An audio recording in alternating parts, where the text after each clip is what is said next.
Good afternoon. The Committee of the Whole has reconvened. Before we continue where we left off, I'd like to allow Mr. Carlson an opportunity to share some information he just received. Thank you very much, Senator Rangel. Mr. Pakaigui is making copies of a very recent announcement from USDA.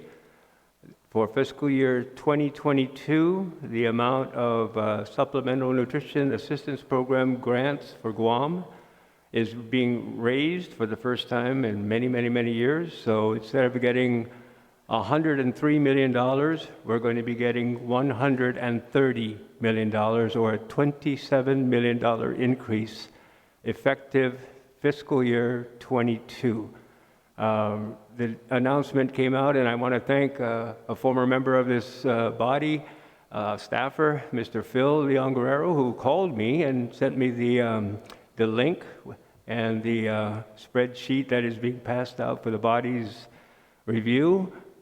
I would be remiss if I didn't also say that that additional $27 million is another incentive or maybe consideration for the body in thinking about upward movement of the BPT. So I just wanted to make that known to you. The copies are being made, and thank you, Mr. Chair, for allowing me to make that announcement. All right, thank you, Mr. Carlson. When we recessed, the next senator in line was Senator Brown. However, we will come back to her and we'll move on to Senator Tony Atta. Thank you, Mr. Chair. For OFB, Mr. Guerrero, you know, in coming up with your figure for the BPT of $238 million, was that taking into consideration the loss of FPUC and unemployment, so that the total spending of the economy is really, at this point in time, an artificial economy because of that that income versus the loss, the complete loss of it for next year?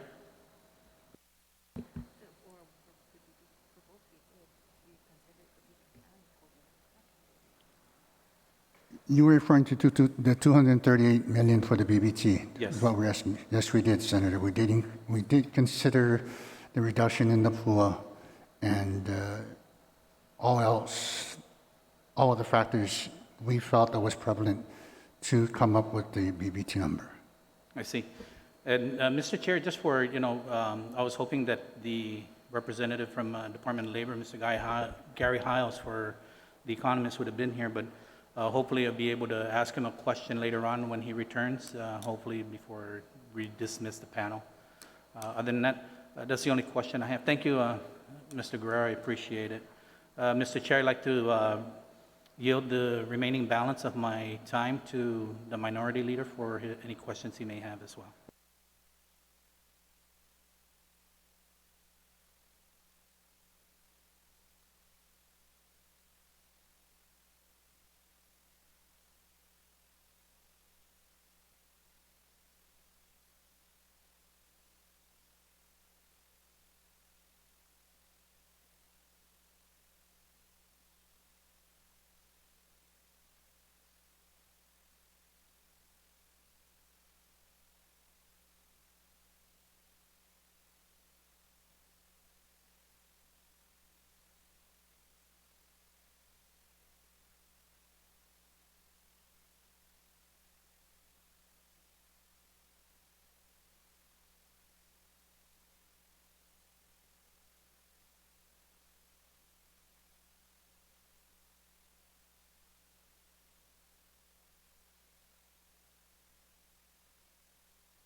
Okay, thank you, Senator Atta. Just to clarify something, per the rules, only one senator can yield his or her time to the same senator. So that's what I've just been advised by both the clerks and legal. So okay, no you problem, do then, have Mr. time Chair. remaining if you'd like Okay, to use it. I'll go ahead and use it. Then I'd like to ask the same question to BBMR. Mr. Carlson, When you were doing the BPT, was the unemployment also taken into consideration? The loss of, the unemployment funding, was that taken into consideration in your projection for the BPT at 280, 285?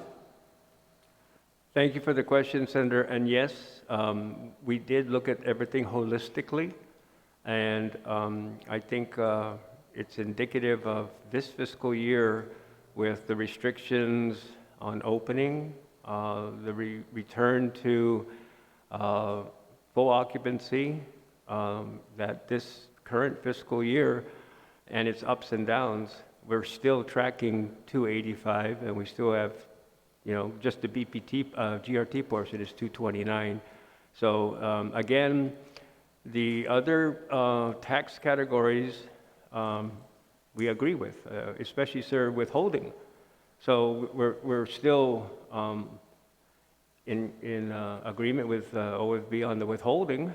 We believe that the withholding and the corporate and individual tax categories, since we agree, we just don't see eye to eye on the BPT yet. But yes, sir, the current fiscal year is indicative of where it is that we believe that the BPT should be.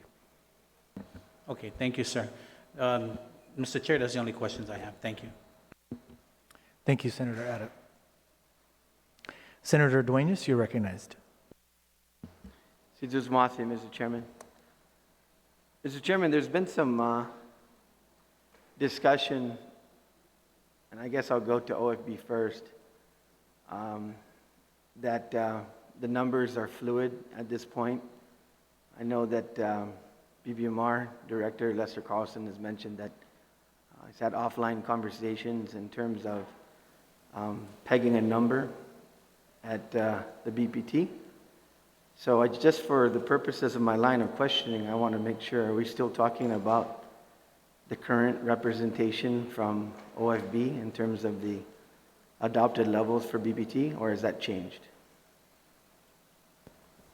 As of this moment, Senator, with your question, the amount for BBT is still the same at $238 million. That has not changed as of right now. Okay, great. I'll stick with OFB and then I'll go down the line.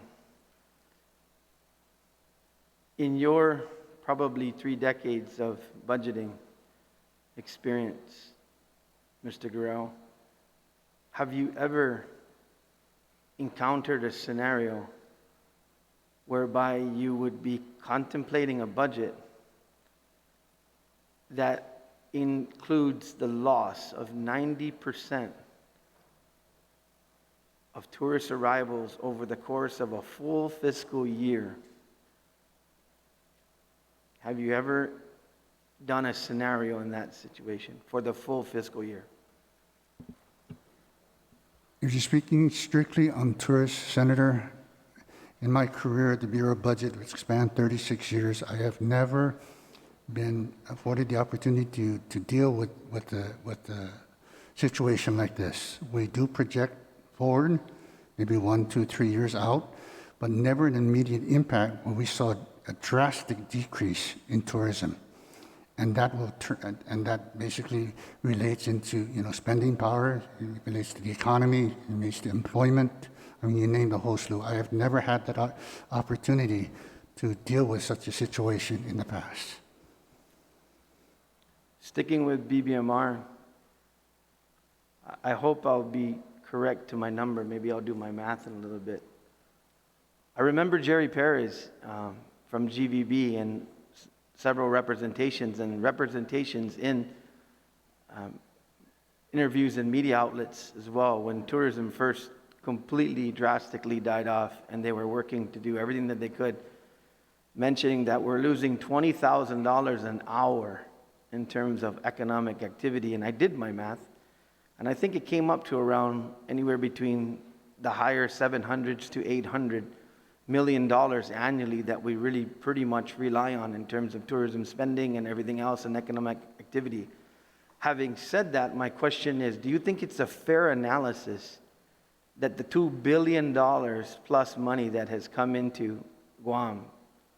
And all of the amounts that have been paid out in PUA and FBUC and the like have essentially replaced tourism in terms of what the economic activity would be, and that's why we've been stable in terms of our numbers. Senator, the thing about it is the $2 billion that you're referring to, I'm assuming that's the total federal assistance money we received since the beginning of PUA. I've heard that the amount can go up as much as $3 billion. But just assuming that $2 billion is the amount, bear in mind that yes, some of that money is to offset the losses, to curtail basically the impact of the coronavirus here on Guam since the beginning, I believe, of February 2020.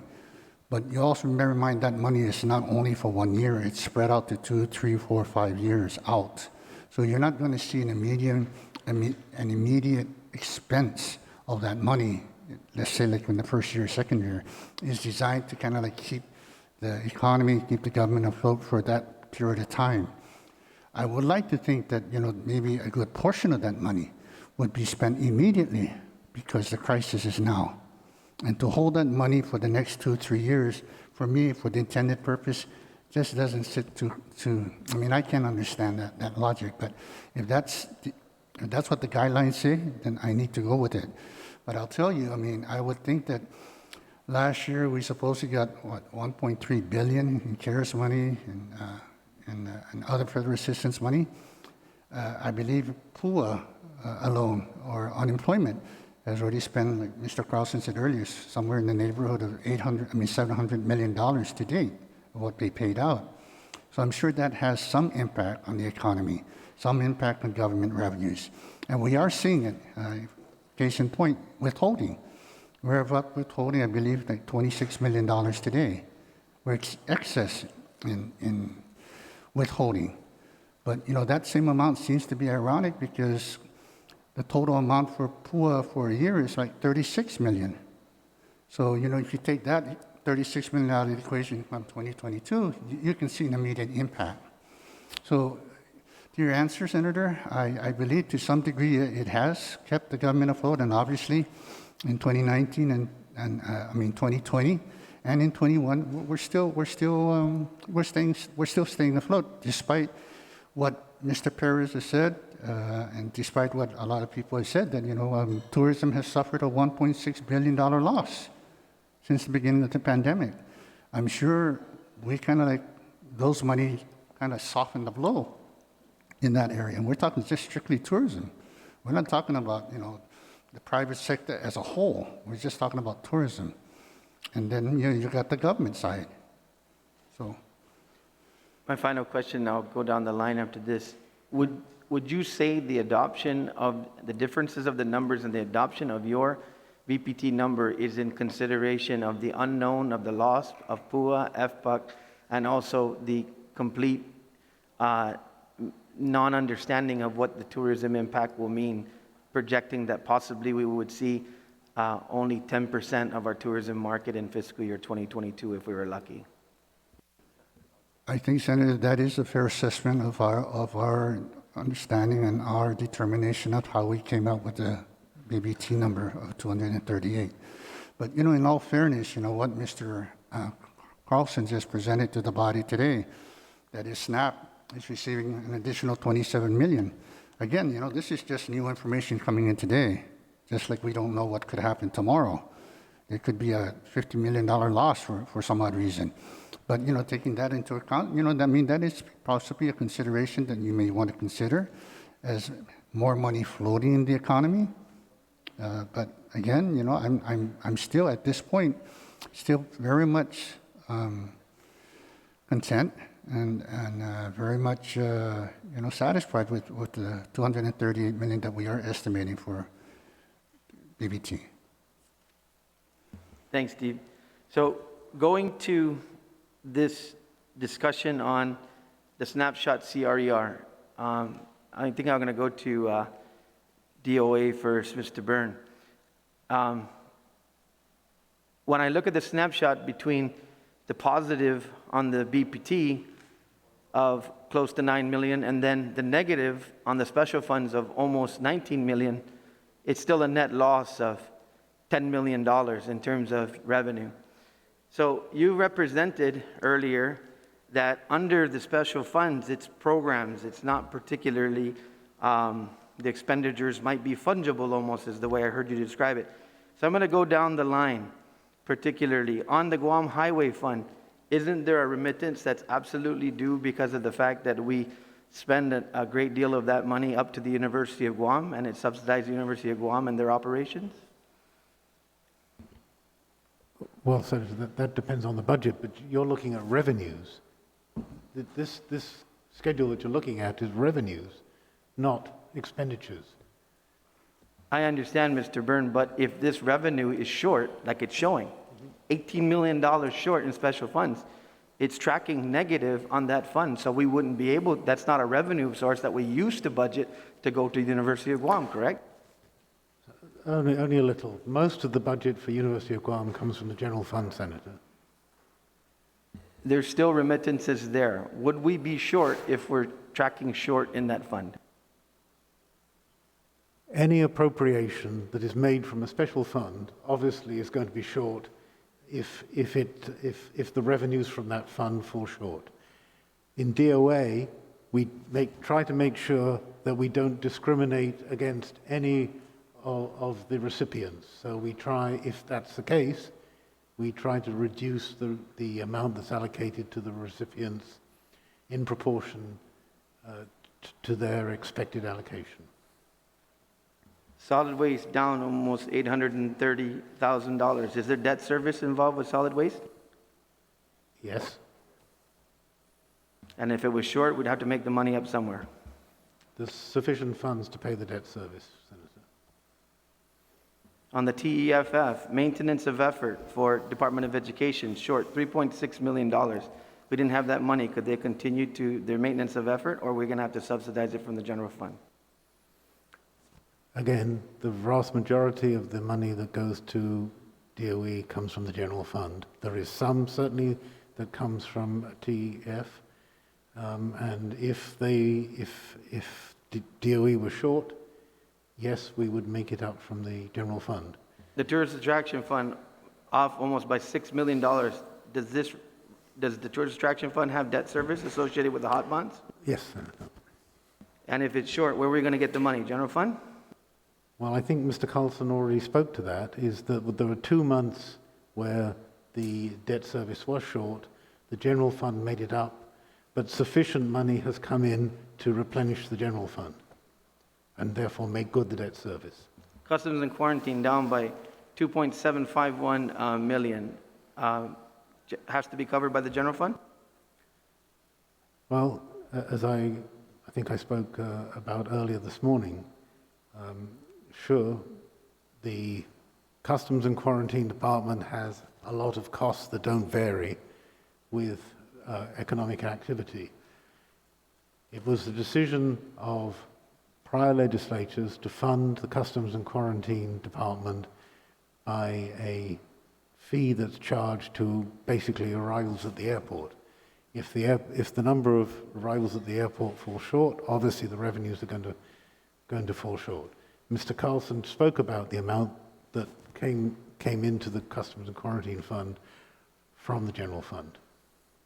So my point is, we're still a net $10 million less, regardless of how you look at it, because those are budgeted items and they have to be covered by the general fund. Mr. Carlson, do we take into consideration in the budget Section 30 funds? Do we take into consideration what? Section 30 funds, do we recognize them in the budget? Yes, it's part of the general fund, sir. And may I ask a question, sir? When you started, did you say Guam Highway Fund to the University of Guam? I think that's what you said. The university doesn't get any Guam Highway Fund. I was thinking about fuel taxes, my fault. Okay, Good correction. thank you, sir. So the reason why I talked about Section 30, Mr. Carlson, is because you discussed in the past that on these reimbursements, it's something that basically we would not necessarily have to appropriate, as a former budget chair had said when we had gotten a windfall. It doesn't need to be appropriated, but yet it's recognized in the budget. The information I provided to Mr. Guerrero last week came from the Department of Administration. They actually took, I think, $14 million from us last year for war claims. So the information that they gave us that resulted in the $76 million number with the anticipated receipt of the funds mid-September is net of any war claims, and also represents reconciliations for the advance. As you remember, this is an advance for, they've gone through and cleared their 2018 and 2019.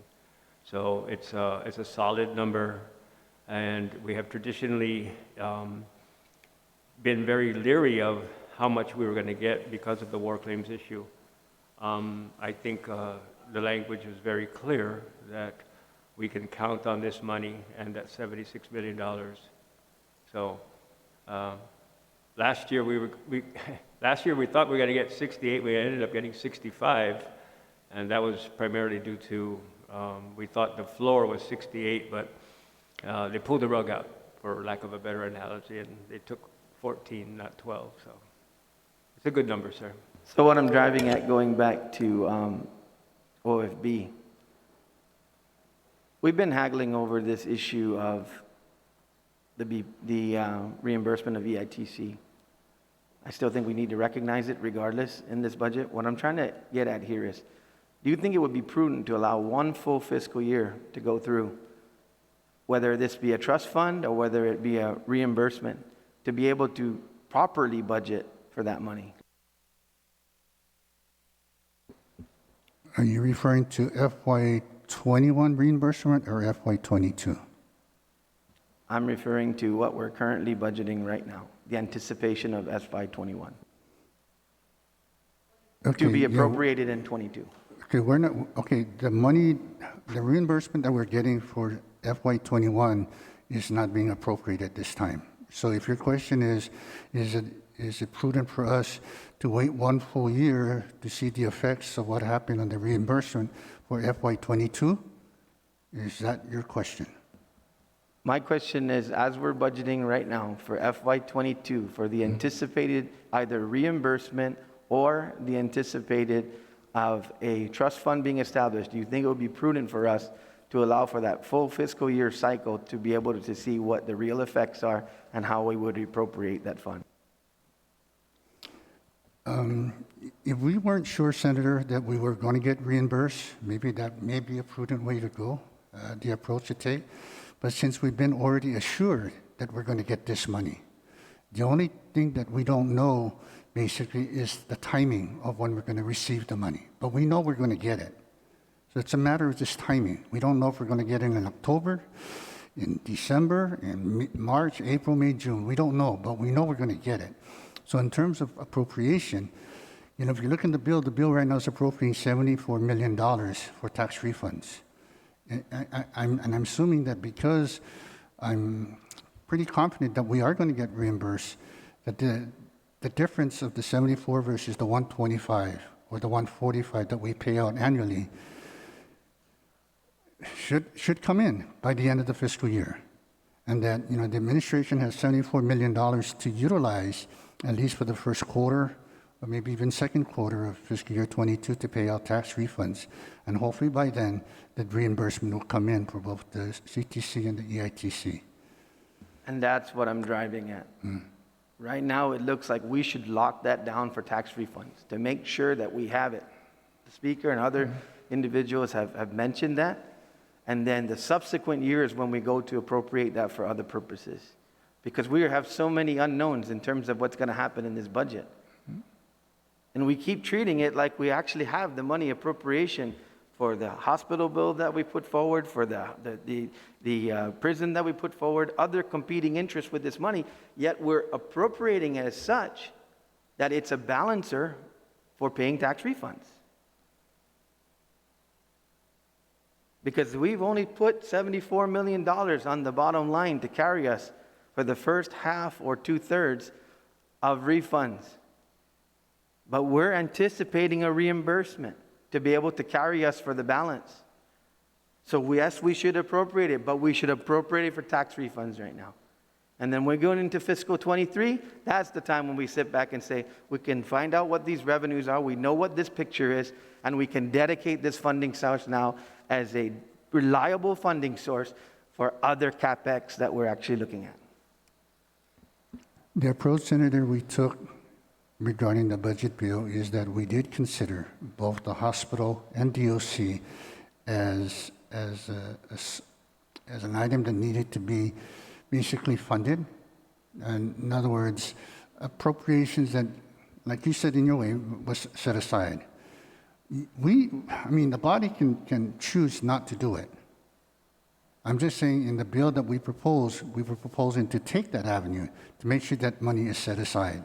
If the body wishes not to do it, that's up to the body. It's just my presentation. Sounds more like an authorization versus an appropriation, which got us in trouble before, but that's the truth. That's what this budget is. It's an authorization on the other monies because the anticipation is for tax refunds. Thank you, Mr. Guerrero, and I yield the balance of no time to the next speaker. Thank you, Senator Duenas. Senator Brown, we had to skip you. You're here, you're on. You have 5 minutes, ma'am. And the balance of Senator Chris's time. Thank you, Mr. Chairman. I did want to ask, because I'm a bit concerned, and I know we touched on it yesterday with regards to removing the rainy day fund, and I wanted to ask Mr. Guerrero, because you're talking about what, on average, between $10 to $12 million? How much are we talking about exactly on the rainy day fund? Because the proposed language in the budget bill looks to remove that for this fiscal year. The 2% set aside, Senator, in the FY22 budget is being approached the same we approached in FY21. We went ahead and recognized the set aside at the 2% required by law, but we also, in the same budget, in the provision, request that that 2% be utilized for appropriation, for operation. So that request that was done in 21 is also being carried forward in FY22. And we're doing this, I assume, as you mentioned, is to make up for the shortfall that we believe we're going to have this fiscal year right now with where we're at. I would safely say it was considered as part of a potential need to cover operation and maybe the shortfall that we anticipate, yes.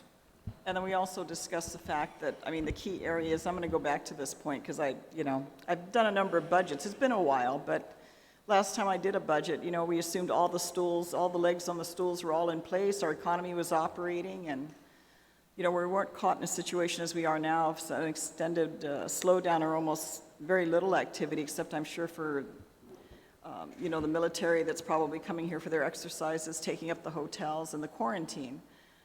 A significant part of our private sector that is not operating, support businesses that are related to it that are not operating.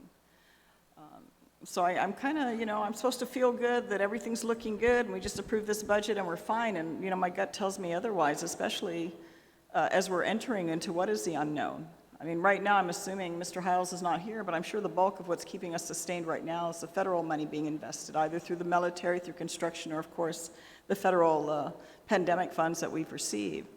But with regards to this particular issue, is it because in the area of like customs that we're subsidizing, the TAF that we're subsidizing, what other areas are we subsidizing as a result, do you believe, as a result of this pandemic impact on our economy?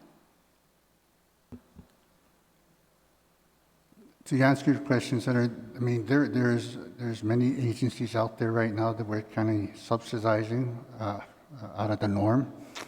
Solid waste is one of them. Customs is one of them. GBB, another one that's, for years was able to manage to operate within the TAF collections. Actually, all 6 major funds, basically, as you know, is underperforming.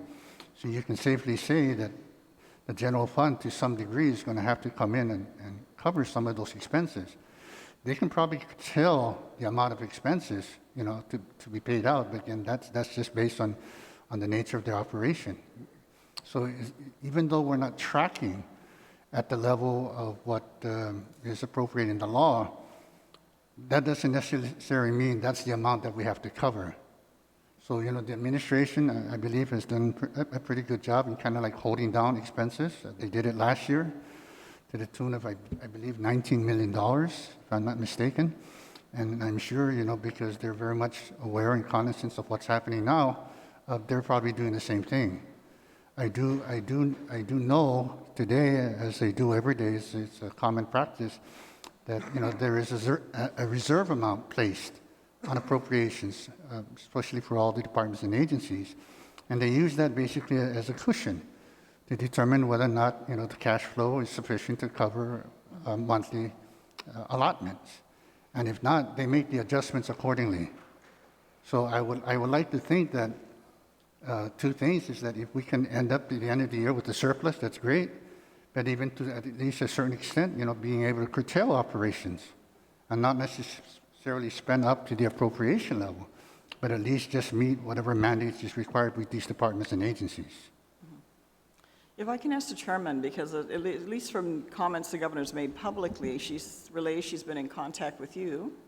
I don't know what other members of the legislature she's dialogued with regards to the budget, Mr. Chair, but have you considered in approaching this budget, and even though the administration representatives here don't seem to want to discuss the ARP because that's off the table, at least according to what we're hearing from their side of the aisle, did you consider addressing those shortfalls as a result of what we probably could collectively agree is a result of the pandemic, something that we could justify certainly to the federal government that's providing these funds on behalf of our people, that these were direct impacts as a result of the pandemic, of reducing those key amounts out of the general fund in the budget and have that funded under ARP? That may be the position the administration wants to take. That doesn't necessarily mean it's the position the legislature needs to take.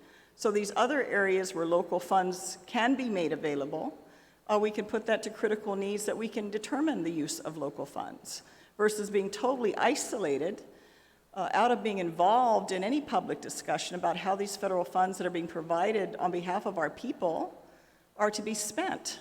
Because I really don't know how we're going to proceed with this budget in addressing this, having to cover shortfalls out of the general fund that are directly pandemic related, and then leave the administration these $600+ million to determine at their will or the governor's will how she's going to spend this money, and yet the general fund and other key areas are going to suffer as a result of this. So could you maybe give us some feedback why you didn't take that approach and what your dialogue is with the administration on this, since she hasn't dialogued with, I don't know if there's anyone else in here she's spoken to, but your name is who she's publicly mentioned that she's been in dialogue with.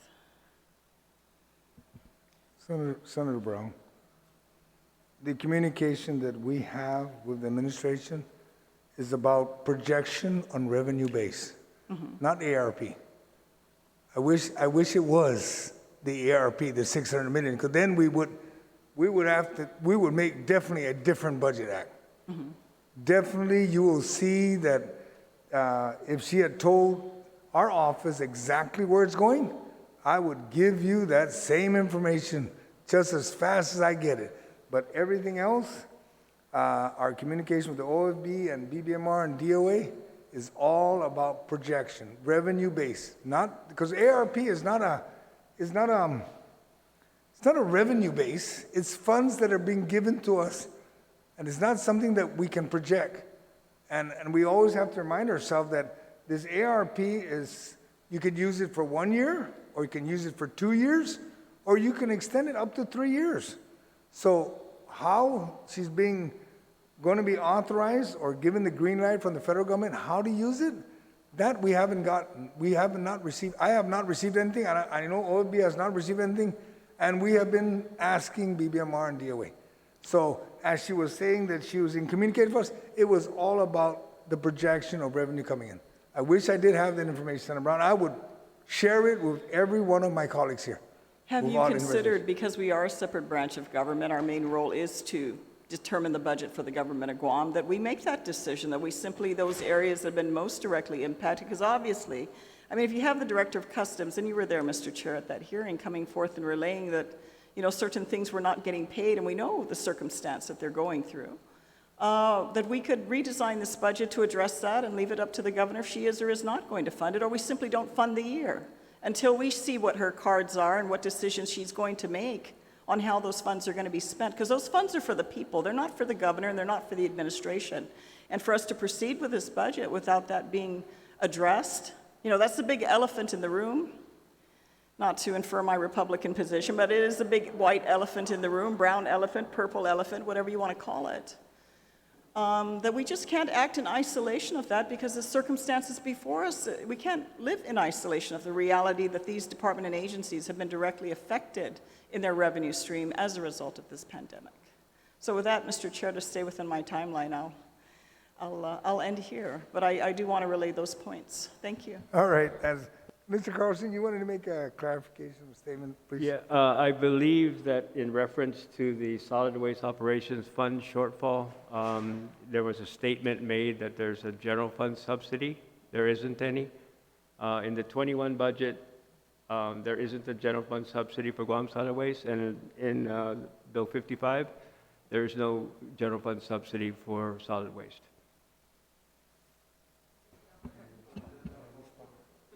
Okay. Mr. Guerrero, you wanted to respond to that before I move to Senator Torres? Senator, when you were asking about whether or not, when these funds are short, how are departments and agencies going to continue when these funding sources are running short? What I said was that if any of the special funds run short, there is a possibility, I'm almost thinking that a good chance that a subsidy will come in, because if there's no money to pay the bills, how are you going to pay it? That's all I said. Whether it comes from the general fund or it comes from any other special fund. I'm just saying if you don't have the money, you don't have it. But if you have the obligation, you have the expenditures, you got to pay it. And that's what I was referring to. And I don't disagree with you. I'm simply saying because of our authority, we can redesign this budget to address that very concern. We don't have to wait for approval or concurrence by the administration. We can make that decision. Thank you. Thank you again, Mr. Chair. Thank you, Senator Brown. Senator Torres, do you have any questions for the panel? Steve, like the Beifaisen Hafa mohon engin unhatsa ibali ni Bpt pagu. Kotazagwa but mungahao but.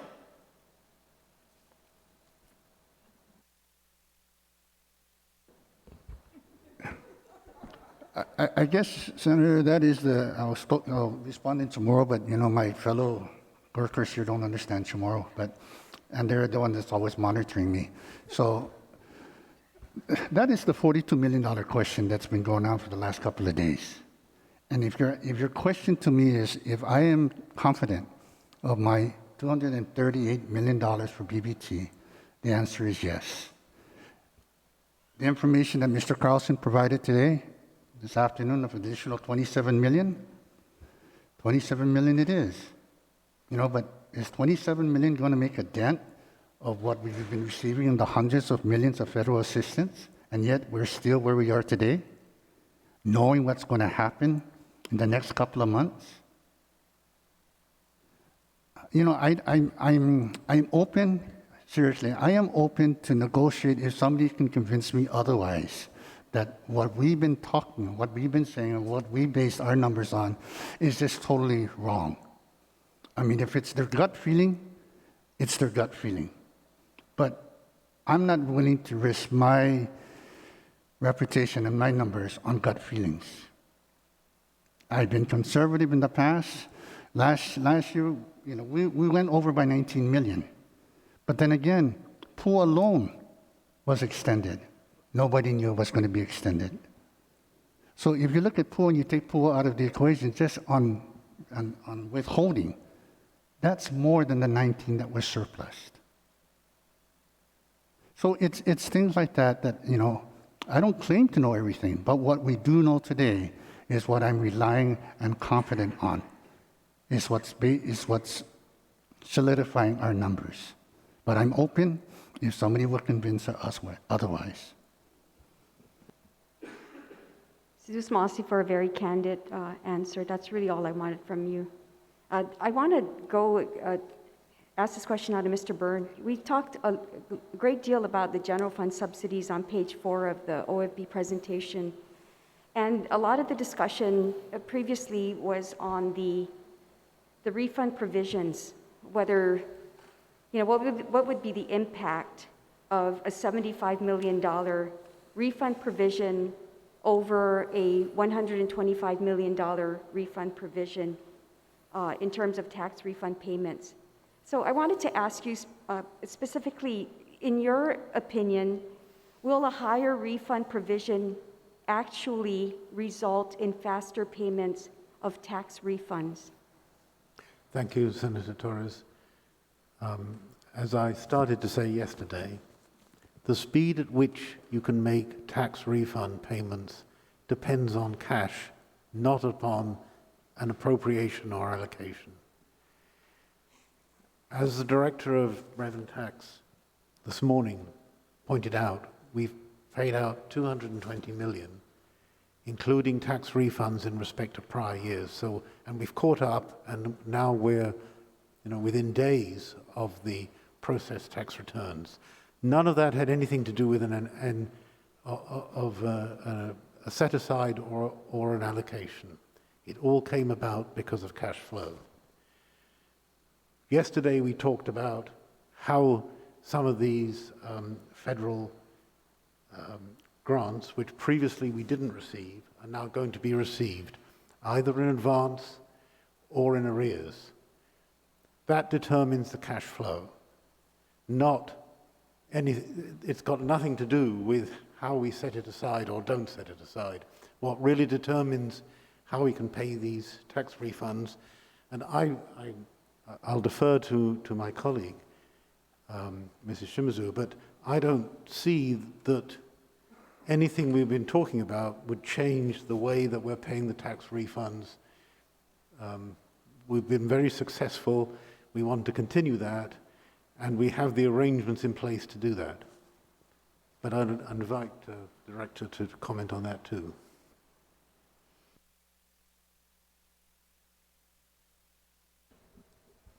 Thank you, Director Byrne. So, Senator Torres, and of course you ask a great question, and one, I think that I wanted to just thank my team, because I know, of course, the Department of Administration, the Treasurer, but also the Department of Revenue and Taxation. As I mentioned the other day, we have had several people working 6 days a week to try to make sure we make payments. In terms of the making of the payments, though, I think as we described this morning, we actually had, way back in 2019, begun to really work very closely to make sure that we make payments regularly. Of course, that was well before the COVID-19 situation.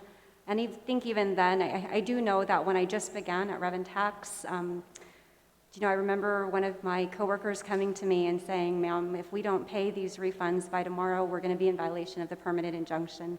We knew at that time, I knew for sure that that's not the way that we wish to operate our agency. And of course, it puts everybody, including, the other agencies that have to find the funding, but also my team, who's stressed because they don't want to be in violation of the permanent injunction, right? If a court-ordered, direction, they don't want to violate that. And so, of course, we began to work very diligently to make sure that we pay regularly.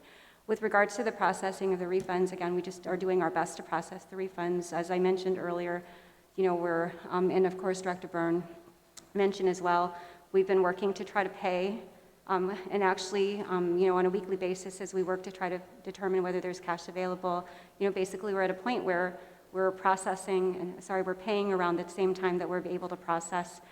We want to be able to process more quickly, but the way I describe it is that for anybody who's gone skydiving, if you've gone skydiving, you can only go in a unpressurized airplane up to 12,000 feet. Otherwise, you're going to die because there's no air after 30 seconds or whatever. If you want to get to the next level, which is going to be for us to be able to process returns or refunds in a more quick manner, consistently, and in a sustainable manner where we're not having people probably work 6 days a week regularly, we have to be perhaps a Airbus or 747, or at least some type of a King Air, an airplane that has some type of pressurized system with oxygen, right? So, we recognize that we're doing our best in the circumstances and given the human resources we have to pay. the best that we can. But we also recognize that to get to the next level and to be able to sustain the level that we're paying may mean, I think to Senator Nelson's point, some level of reorganization or just kind of looking at the way that we are structured in a different way. The way that DRT looks today, again, if we're wanting to achieve what is for our people and what the things that we want to achieve for our people, perhaps we may not, look the way that we look today in a year or 2 or 3 years from now. And Senator, if I could add, because I think it was part of what you were asking, we can't discriminate in a payment of tax return because the nature of the tax, either refund or content in that the refund. The injunction says that we have to go strictly in date order.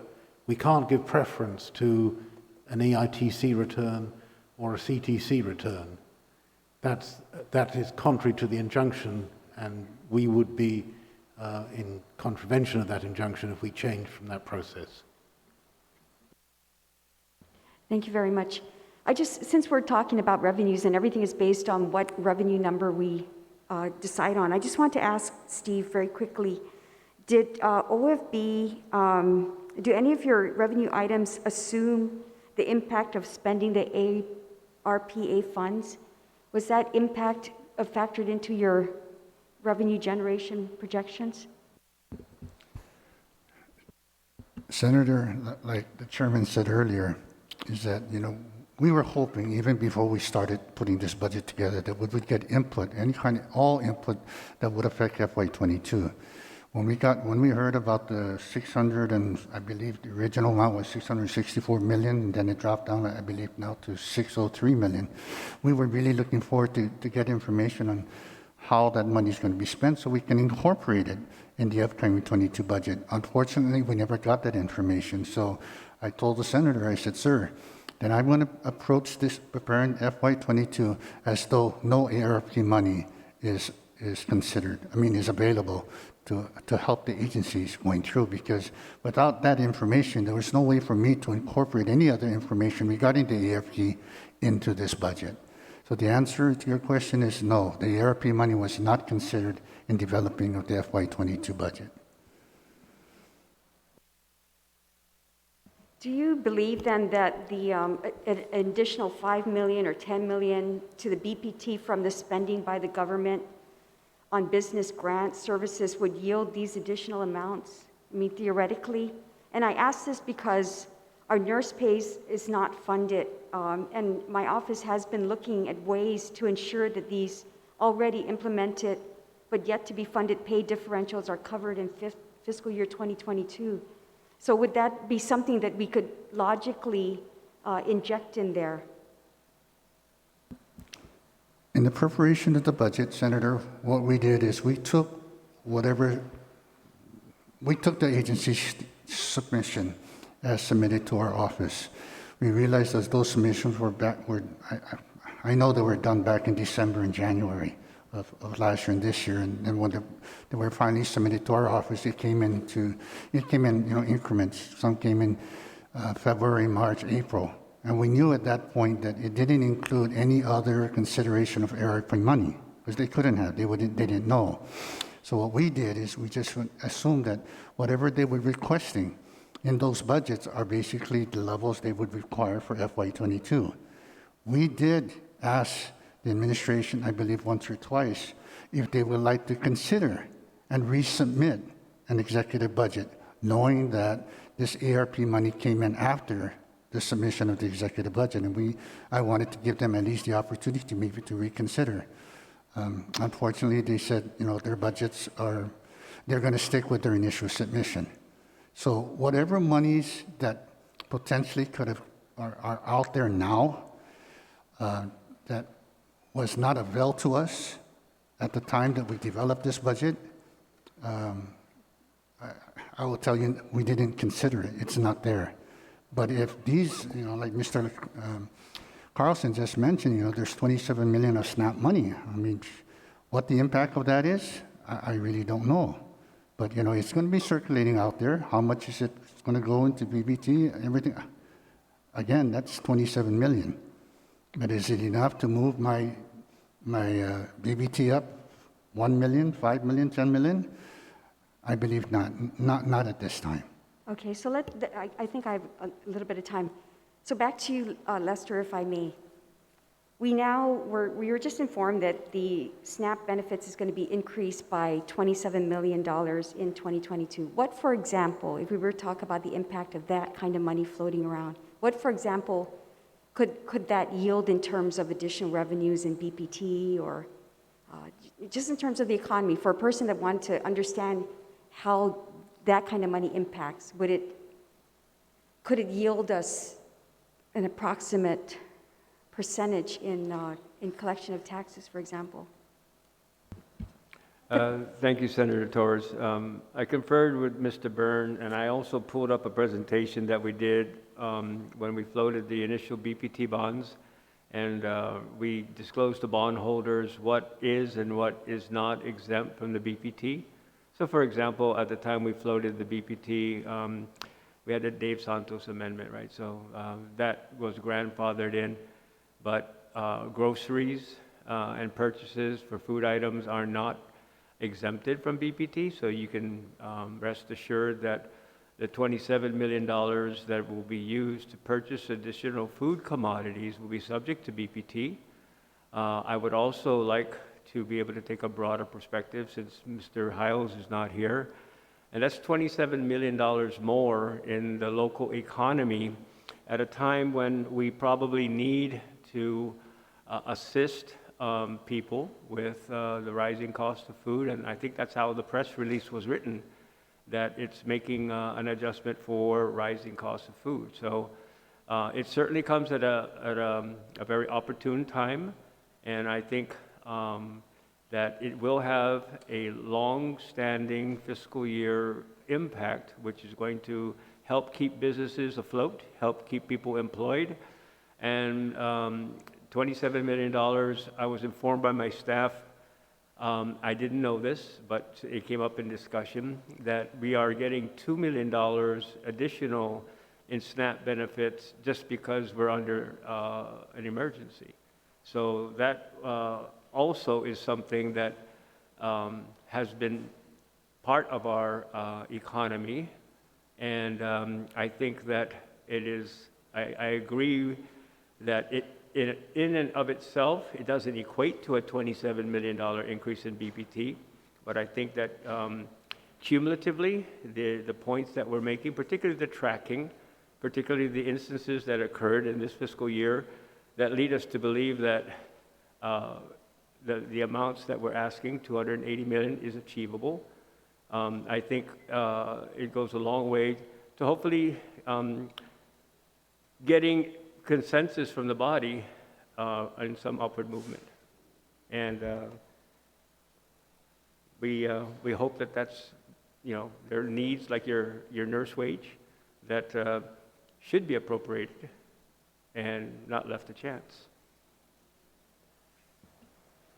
Thank you. It really all boils down to what we can agree the impact of the ARP funding and on the economy is, because I believe that, of course, that's going to have an impact on revenues. The spend on Guam should have an uptick, but that's the great unknown, and I think Steve, you know, alluded to that. So thank you for the dialogue. I appreciate it. Thank you. Senator Nelson. Thank you, Mr. Chair.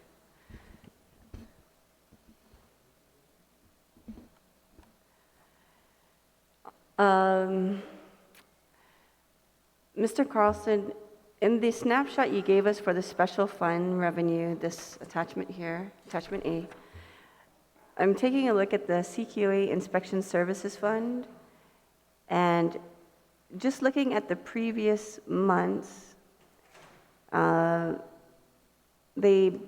many of the months did not break $100,000 in collections, right? And so now we see this projected revenue of $429,000 and for the month of August, and then September $263,000. And can you just please inform us of how do you see that big of a increase in the CQA Inspection Services Fund when many of the months did not go past $50,000? Thank you, Senator Nelson. If you take a look at a similar report from earlier this year, you'll see that the monthly allocation of revenues is consistent with the budget that was passed. So we allocate the revenues in accordance with Public Law 35-99. So the $4,105,000 is broken out in 12 months based upon a weighted average that we use for all of the special funds. So when you look down on the page under item number N, you'll see Public Law 3599, what was passed was 4.1 million, and that cumulatively, we're tracking only 1.3 for the whole year, or a shortfall of 2.7. So we didn't think it would be appropriate for us to change the numbers that coincide with the budget as passed. So you'll see August and September still at that 429 and 263 number, simply because it coincides with the budget. Okay, so we're not accounting for the airlines bringing in people. We're not accounting for the tourism in these collections. It's just basic accounting that already existed, that you're just inputting this number? That's correct, and we're hopeful that the August numbers will improve, with the uptick in tourism and the throughput, the passenger facility fees.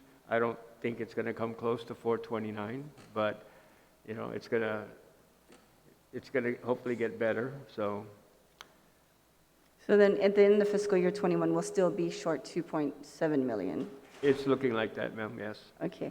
And then in the special funds request for FY22, the executive amount is the 4.9 million, and then OFB's level is 2 million. And so my question is how comfortable do you feel about increasing the special fund? And I was hoping Mr. Hiles would be here to also discuss the economic impact, especially since this involves the inspection fees, the passenger inspection fees. I actually mentioned earlier that I understand OFB's numbers for special fund. I agree that, for example, Manpower Development Fund, the executive budget has a lower number and they have a higher number, so I agree. I also agree with the number that they have for the rest of the special funds. The deviation from the executive budget request, there's probably only about 8 of them. Most of them are downward. The only one I think I remember that went up was the Manpower Development Fund.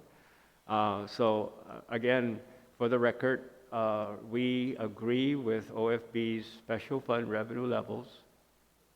I think the 800-pound animal in the room is really just the BPT.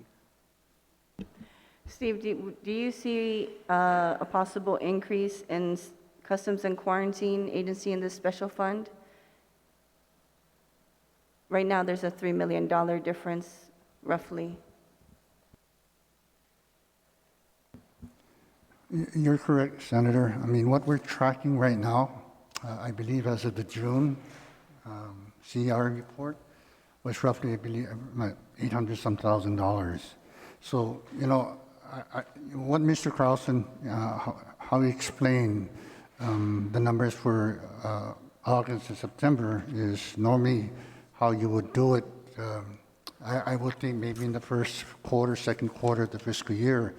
But since we have 10 good numbers, 10 months of hard numbers, we can kind of calculate, what the remaining 2 months will be. And all we did was just take basically the average and give it more weight towards the last part of the month, say for maybe June and July, and then, kind of project how much we're going to get for August to September. And, regardless of what the tracking is as compared to what is appropriated, I think it's important to show the true tracking number so we can see exactly how much we're really going to be short. So, again, the amount that we're projecting for customer in quarantine for 2022 is very optimistic. If we don't even plan to break $1 million in FY21, and we're projecting $2 million for FY22, then we were really banking that tourism is going to go up to some degree, and this is where the bulk of the money comes from is the arrival of tourists and cargo down at the port, at the airport. So we're thinking, like Mr. Carlson said, there's going to be an increase in businesses. So we, and that's why we agreed at least on this number. 2 million, is it optimistic? I think so at this point, but I think it's a number that hopefully what we've considered can be materialized and reached. And then what about for the Healthy Futures Fund? Do you see any possible increase in the Healthy Futures Fund?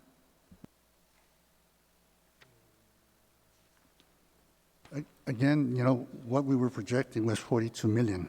We're off about 2.8 million. That's about a 5-10% variance of what we're projecting. So I still think it's somewhat reasonable to make that up come next year.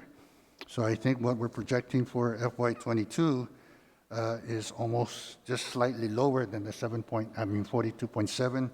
Now it's 42.1.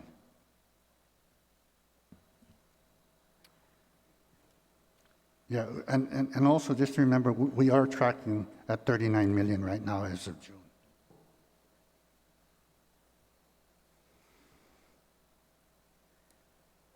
That's what the projected August and September numbers. You're tracking 39 million. No, we're for the whole year, right? Yeah, 39 is for the whole year, Senator, yes. Okay. Director Shimizu, now that we anticipate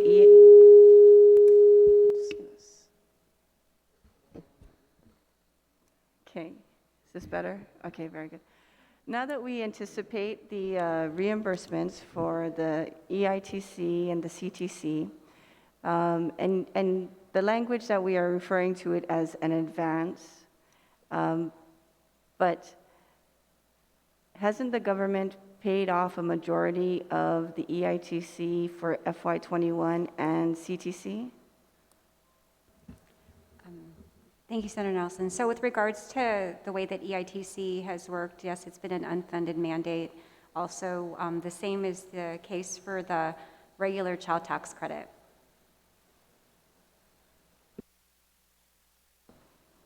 So what are you going to do with that money that's being reimbursed, that the government had already paid out to the people? So with regards to the EITC, that is going to begin in 2022, my understanding for 2021 tax returns. With regards to the CTC, which 50% of the new increased child tax credit is going to be able to be received as a payment in advance. The way that is going to work is probably similar to the way that we do EIP, where the monies are going to be received, put into a trust fund, and then prior to us making payments, then we'll go ahead and get those monies transferred so that they can pay out the portion of the refunds that is due. Well, first of all, the advance piece is going to be paid out as an advance, so those are going to be separate payments. So when we make those payments, we'll go ahead and, similar to like what happens with EIP, we go ahead and process, advise the treasurer, provide the check information or the payment information to them, and then if there's any monies that need to be transferred out of the trust fund into the checking account or the account where payments are made, then that happens on the Department of Administration Treasurer of Guam side. Okay, thank you. Lester, I know you've probably explained this 20 other times, but just one more time for me. How do you project the $40 million difference from OFB's projections for the BPT? Is it because this new information on the SNAP benefits are coming in? And among other things, but what kind of revenue are you seeing that we are not seeing that will help increase the BPT? Or that that supports the increase, the difference that BVMR is offering to the tune of $285 million? Thank you, Senator Nelson. And given the fact that it's a very important matter, I don't mind responding again, but I'll take you to the tracking, the snapshot that we gave you. And we've collected $229 million through July in the gross receipts category of BPT. We are on track to collect $285 million. And I will remind you that if you turn the page around, because they did it to where it's back to back, for the month of July, similar to what the special fund report, where we actually have an amount allocated for the month based upon the appropriation levels.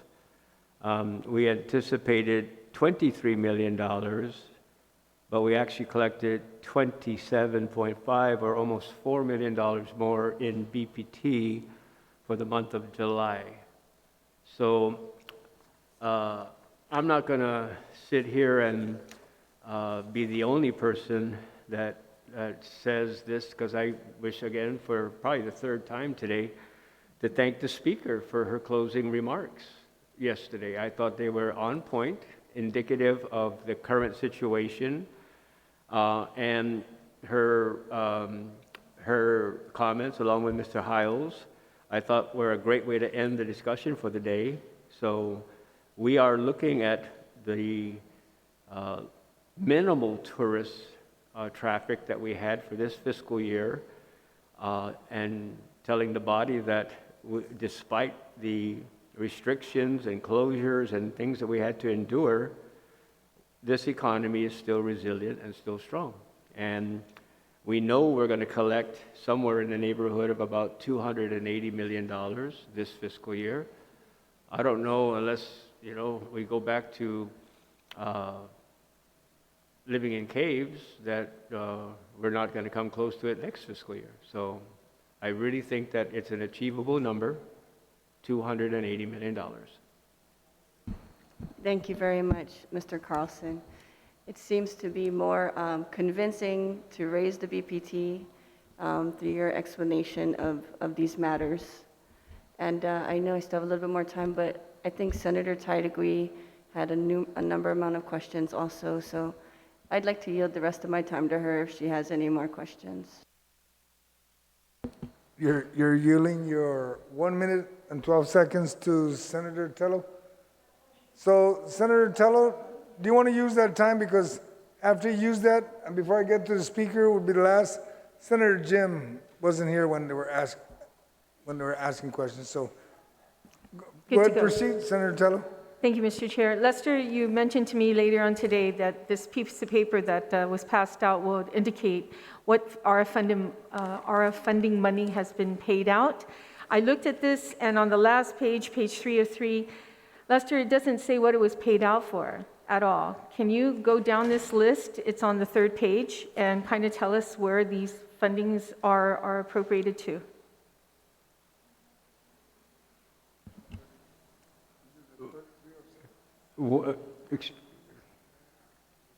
It's what you showed us earlier today when I asked about the ARA funding, how much funding has been used for ARA funding. Is that Edward's bank statement? Yes, yes. Then you should be directing that to Edward, not me. Okay, and Edward? Yes, Director Senator. Burns. Can you go to page 3, please, and tell us what these are for? Because right now, all I'm seeing is sold 528419-42 Federal Government Obligation Fund, and then you have fund transferred from checking account to XXXXS45. So can you just go down this line and tell me where this money went to? It didn't go anywhere, Senator.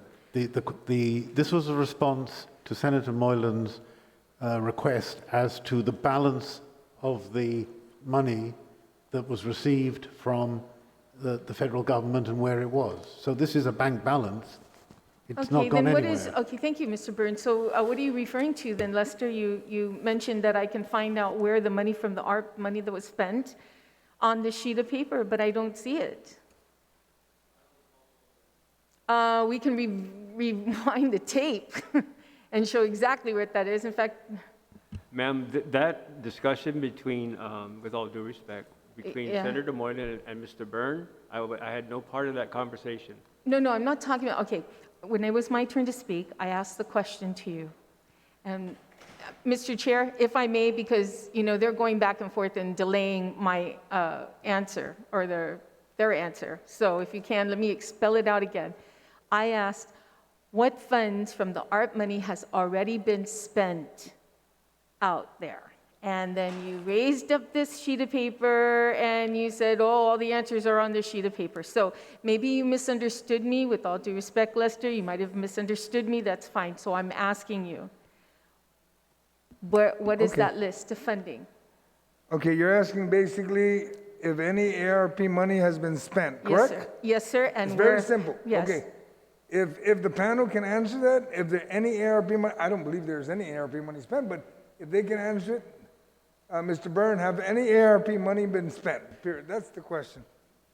Senator, that was asked and answered yesterday in the further questions that Senator Moylan had, that we have spent 16 million on QFAC and ISOFAC facilities, and that is all. That's it. That's it. Just on the quarantine, the 16 million, is that 16,330,000? It's 16.3, yes. 16 million on quarantine, right? Is that what you said? Quarantine and isolation facilities, And that's it? yes. Okay, that was simple. And thank you, Senator Nelson, for the time. Thank you, Senator Tidy. Senator Moylan, do you have one question or a few questions for the panel, sir? One kind of going into a question. Thank you. Yes, thank you, Mr. Chairman. For Steve, thanks for that explanation. I understand we were hoping for the input of this ARP money into the budget, but now we understand that we're not going to get that, at least for today, and that's why our FY22 budget does not include the ARP funding. But yet we had the money available here, and I thank DOA for that report. It's sitting in an account that's managed by the Bank of Guam Trust, just sitting there. But in the meantime, while of course we're waiting for the final rules, we do have an interim final rules. And these interim final rules given to states, territories, and tribes, these rules outline several eligible usages. One of the things the interim rules also does, and like we've been asking, and OFB has been asking, is to allow for some input. And I can quote the interim rules. It says, the Treasury, U.S. Treasury urges states, territorial, and tribal, and local governments to engage their constituents and communities in developing plans to use these payments given the scale of funding and its potential to catalyze broader economic recovery and rebuilding. So basically it's saying, hey governments, talk to your people, talk to your constituents, talk to your, in our case, our legislature here, so we can engage in this conversation. And if we're not going to do it for the Senate, well, at least let's do it for the community with some town hall meetings. You know, we've been having, or we've had a town hall meeting for the COVID situation, but we have not had a town hall meeting asked by our executive branch for the use of the ARPA funds. But yet these monies have been here for quite, well, for time, and it's sitting in a trust account, managed well. But we know if we had some input and maybe we had some influence, we could help what DOA is saying, and as they work hard with DRT and it's about cash flow. So we have 600 million reasons why we can help our cash flow. So I guess, Mr. Chairman, my only ask would be for our representatives here that go back to the governor and ask how it went today. Can the governor kindly reconsider? We're going to be in this budget for a little bit longer, and maybe we can have some input into that cash flow, which we desperately need. Thank you, Mr. Chairman. Mr. Carlson? Senator Moreland, I will note for the record that this body did meet with the governor and they did present a breakdown, and she has that information, and she's very appreciative of the time that the legislature took to put that together. So on behalf of the governor, thank you. Thank you, sir, and I also want to thank the speaker for addressing the governor and asking the governor to come and present and work with us on this ARP funding. So thank you, Speaker, as well. Thank you, Mr. Chair. Thank you. Madam Speaker, do you have any questions? Thank you. You've got 5 minutes, ma'am. Beginning, yes, with BBMR, if you could just confirm one more time your best recommendation on BPT as of today. $280 million, ma'am. All right. So we're looking at a budget with several uncertainties. We've got uncertainties such as agencies from the onset relying on ARP funds that we are unable to control and unsure about. We've got special funds relying on general funds because those special funds we are uncertain about. We are uncertain about the time and reimbursement methods for EITC that we're counting on as well. And we're a little uncertain on the BPT, or we've got difference of opinion on that. And so I want to just resolve perhaps this uncertainty in this BPT and the uncertainty in what I'm thinking might be refunds because of our we're unsure about how that EITC reimbursement's coming in, right, and timing of it, and yet we are very much relying on it in this budget. And so what it looks like is that we are, we've heard the refunds are $23 million still left unpaid but processed, about 7,000 not yet processed. That's for tax year 2020 and prior. And so we're doing well on that, but we can do better. I still think so. I think if we compare to other jurisdictions, they're paying their tax refunds, most of them within 6 to 8 weeks, 2 months maximum. And so I'm trying to do better this year. I think this is the year we need to do better on tax refunds because this is the year we're losing PUA, as you said. This is the year families, individuals, this is when they need that money faster back from their government. So I want to do better. And the only way we can do better, I think, is to get that cash available, like Mr. Burns says. And the only way we're going to keep that cash available is setting it aside. That's what that set-aside law does. It sets aside cash. It sets aside money that comes in. And it puts it into a trust fund.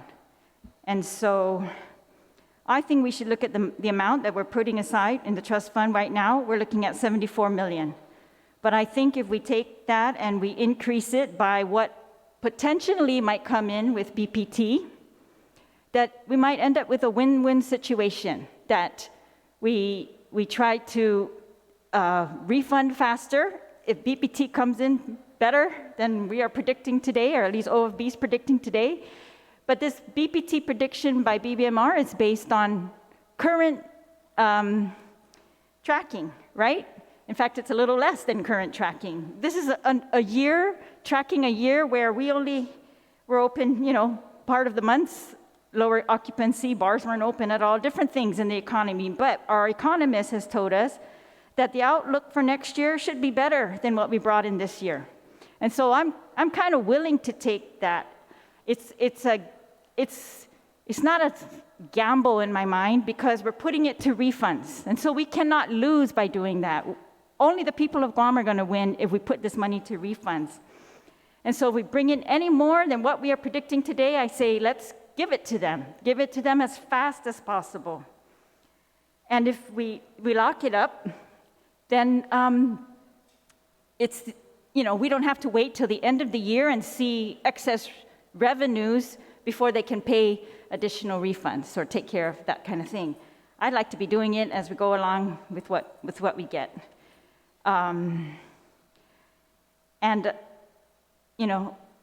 So we add on to this, we take some of this BPT being projected, put it into tax refunds, then we can take care of that uncertainty of when the ERTC reimbursement's coming in, and we can continue to, honor all of our refunds. And it looks like we've got so many factors. CTC money's going to be put into a trust fund. That means we're paying it out a little bit differently than the first in, first out. In general, those get paid separately. It looks like now, or something like that. So that might also happen to EITC. We just don't know. But anyways, those are just other things. So I'm just suggesting that if we can look at this, we can still fund the agency's budget at the level that we have today, but we can consider increases in BPT that might come in based on what we're hearing, and send that money straight back out as fast as possible to those people who need it the most. And the more direct assistance that we can get people, it's going to offset that loss of PUA. That's direct assistance to them, such as SNAP, right? That's direct assistance to them, such as the RISE, such as refunds. They get to spend it, and then it circulates. And so I appreciate your testimony today. Thank you. I see the time's flashing. Thank you, Mr. Chair. Thank you, Madam Speaker. My colleagues, it's in the past 2 days we've been generally discussing Chapter 1, the revenue base. What we're going to do is we're going to recess because there is a roundtable or information hearing at 5, and we'll come back tomorrow at 9 o'clock, and we'll decide if adequate questions were asked so that I can release the panel and we go into amendments. Because once we release the panel, they're gone, we're in the Budget Act, we make the amendments, and we move along. All right? So with that note, it is 4:35. We will recess until 9 o'clock tomorrow morning.